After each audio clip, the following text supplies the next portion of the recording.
Hello everyone, and welcome to training tutorial number 5 for the Mill Essentials training tutorial series. As you can see here, I've already completed step number 1, which is setting up the graphic user interface, and will now continue on to step number 2.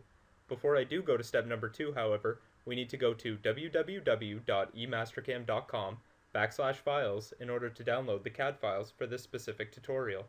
Once you have them saved, come up to the top and select File, Open, Computer, and Browse, and locate the files in which you saved.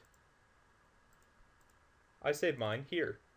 Once you get to this location, you might not see your files.